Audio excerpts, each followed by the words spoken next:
Hi, this is Mark Matulat for Peter Silbermann Schule, and today I would like you to meet four of my favorite houseplants. Actually, there are succulents, and in America go by the misleading name of Pencil Cactus. Actually, there are no cacti, there are succulents. But still, Americans tend to use the name Pencil Cactus for I don't know what reason. Um, well, anyway, that's what they are. And now have a look, and I will tell you a little bit more about these plants as I show them to you. So here, this is a pencil cactus, and it is the variety sticks on fire or fire sticks. In Europe, this is a very, very rare variety. It took me several weeks and a search in all of Europe to find this special variety, which is hardly available. Actually, I found this one plant in Poland at the end of my search, and it used to be one plant which I divided. This one here, this one, and this one were potted up together in one pot, and I had to divide the plants because they began competing for food and water and for space in the pot, and at some point it became necessary for me to divide them and give each of these plants a pot of its own. Now you see they are thriving, meaning they're doing very, very well. And when you look at the color here, this orange red, then you know why this plant is called sticks on fire. In Southern California, actually, you find these plants growing in every other front or backyard. People grow them for the color of these stems. These are not leaves, these are stems. There are, wait a second, these are the leaves. See these tiny leaves here? These are the leaves, and these are the stems. And they branch out very wildly, and if you don't prune them once in a while, these plants may even run amok and grow all over the place and get out of control. So you see these potted up in a mineral mix, the same as this here. And now I show you the variety that you find here in Germany in a lot of garden centers and DIY stores with a garden department. Now this one is the green variety, and this is available all over the place. So it's easy to find them, and depending on how tall they are cheaper or more expensive, but they are actually easy care plants. Look at this one. This also grows compact and is thriving, looking very, very good, very, very healthy.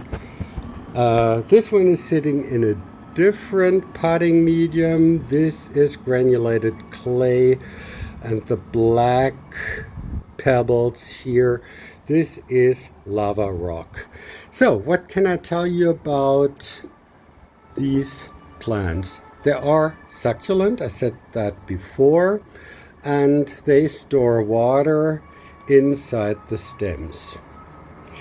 They don't need a lot of water, well, a little more in the summertime, especially in times of heat and drought.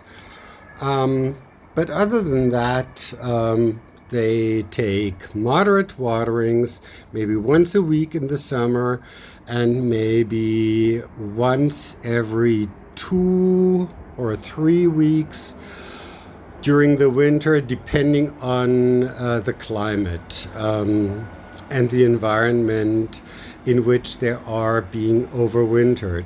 I overwinter mine in the hallway of our house, meaning in the winter they are sitting on the windowsill of a northeast facing window. So in the winter they don't get any sunlight at all, but and the temperatures are low, probably no more than about 10 degrees centigrade, which is the lowest temperature they should be exposed to. Actually, they like it a little warmer than that, but this is the only place I can give them outside of my apartment, so I don't overwinter them inside. I overwinter them a little cooler than that. And this means in the winter, I probably water them once every 3 or 4 weeks. And I don't fertilize at all. Overwatering, of course, leads to root rot. And in summer, they should be sitting in a sunny place. Mine are sitting in a place facing southwest, so they get the full sun, midday, afternoon, evening sun. So from, let's say, 11 o'clock in the morning till sunset, they get full sun in the summer, and then these stems here, these branches, adopt this fiery reddish orange color that you see here. Okay. In terms of pests, I've seen them with spider mites, but not very often. Once in a while I use neem oil, spray them, and that's probably it. Or maybe just take them to the shower and shower them and wash the spider mites off. That will also do. I've never seen any stem or leaf damage on these plants. And oh yes, you don't grow them for flowers. I've never seen these flowering. They may flower in their natural habitat, which would be Southern California, where there are growing outside in the ground all year long, because the winter temperatures are much higher than they are here. These plants are not frost hardy, but in Southern California, temperatures wouldn't drop below 40 degrees Fahrenheit, which is probably around 10 to 12 degrees centigrade. Yes, so I've talked about watering. Repotting. Well, I repotted these this year, as you see, I potted them up in a mineral mix. If you want to pot them up in an organic mix, you want to use all-purpose potting mix, potting soil actually. Make sure it is peat-free, and add some horticultural sand and some grit. Maybe the ratio should be 1/3 potting soil, 1/3 horticultural sand, and 1/3 grit, which makes a very well draining and well aerated soil, so that the water all the way, you water the water all the way drains out of the hole here at the bottom. Always make sure there is a hole. Can you see this? I can't even, here. There you see the drainage hole. So make sure all your pots have a drainage hole so that the water can drain out after watering. And that is that. There's one thing I need to point out.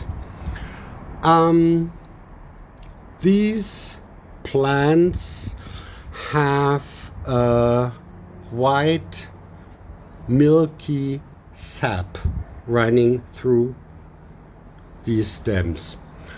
And the sap is toxic, meaning if you get it on your skin, for example, when you are repotting the plant, it may cause an allergic rash, or it may also cause an itch. So when you are working with this plant, repotting, or doing anything else with the plant, make sure you are wearing gloves. The same rule applies to all plants belonging to the family. These are euphorbias. Euphorbias are a huge family to which all different types of plants belong. Pencil cactus is just one of them. Poinsettia, which in Germany goes by the name of Weihnachtsstern, is another euphorbia. And there is another one, well, there are several ones, but I will show you another member of the family which looks different again. So let's move inside and I will show you Thorn of Christ so that you see what the different varieties, or even probably species, look like. Okay, so stay tuned. Here comes Thorn of Christ. Ta-ta! This is Thorn of Christ, this one. And this is a variety which also blooms. You see these flowers here, but this is a yellowish variety. There is a white one, and the red one is not flowering at the moment. I think this is the red variety. I can update you on the flowers of this plant when it pushes out new bloom. Now here, this one is potted up in an organic mix, and as I said before, this is regular potting soil, peat-free potting soil, all-purpose potting soil, to which I added horticultural sand and grit. Now, this is the same grit that I use outside as a mineral mix. So, this is all I wanted to tell you about the pencil cactus and the euphorbia family. I think I haven't forgotten any essential information.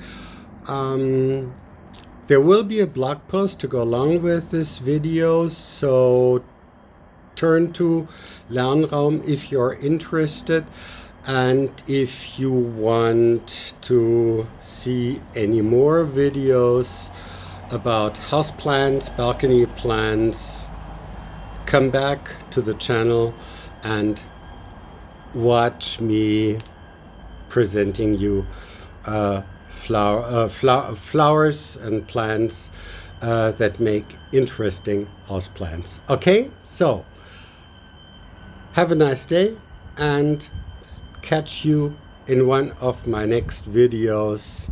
Bye bye.